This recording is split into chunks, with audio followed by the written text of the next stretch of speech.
এটা সেঞ্চুরি নয়, এটা প্রতিশোধ, এটা সঠিক সময়ের বদলা। হ্যাঁ দর্শক, লিটনের আজ দুর্দান্ত পারফরমেন্স চোখে আঙ্গুল দিয়ে দেখিয়ে দিয়েছে বিসিবিকে। আজ ঢাকা ক্যাপিটালসের হয়ে এক দুর্দান্ত পারফরমেন্স করেছেন লিটন কুমার দাস। ঢাকা ক্যাপিটালসের হয়ে ব্যাটিং এ নেমে মাত্র 44 বলে তুলে নিয়েছেন সেঞ্চুরি। হ্যাঁ দর্শক, লিটন কুমার দাস ঢাকা ক্যাপিটালসের হয়ে করেছেন সেঞ্চুরি। তবে এই সেঞ্চুরিটি করার কিছুক্ষণ আগেই বাংলাদেশ ক্রিকেট বোর্ড থেকে বড় একটি দুঃসংবাদ পেয়েছে লিটন কুমার দাস। হ্যাঁ দর্শক, লিটন কুমার দাসকে আইসিসি টুর্নামেন্ট থেকে বাদ দেওয়া হয়েছে। অর্থাৎ 2025 সালে চ্যাম্পিয়ন্স ট্রফির যে দলটি ঘোষণা করেছে সেই দলের নাম নেই লিটন কুমার দাসের। একমাত্র ফর্ম হারানোর কারণে বাংলাদেশের হয়ে আর চ্যাম্পিয়ন্স ট্রফি খেলতে পারবে না লিটন কুমার দাস। তবে এই দুঃসংবাদটি শোনার সাথে সাথে ক্রিয়া প্রতিক্রিয়া ঘটে লিটনের মনে। তাই তো এর কিছুক্ষণ পর মাঠে নেমে দেখিয়ে দিয়েছে, আমি এখনো আছি, আমি এখনো হারিয়ে যাইনি, আমার ব্যাট এখনো কথা বলে, দেখো আজ তোমরা। দর্শক, লিটন হয়তো একটু দেরি করে ফেলেছে। চ্যাম্পিয়ন্স ট্রফির দল ঘোষণা করার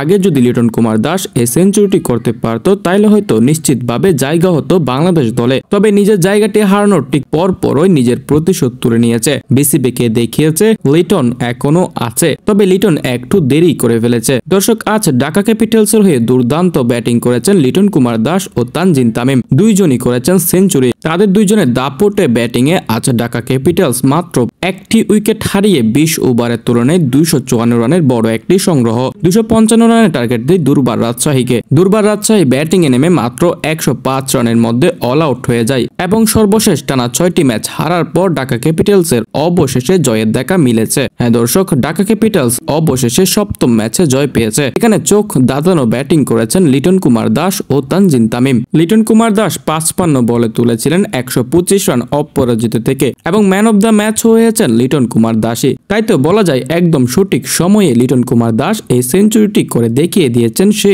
এখনো হারিয়ে যায়নি, সে আসছে ভয়ঙ্কর রূপে।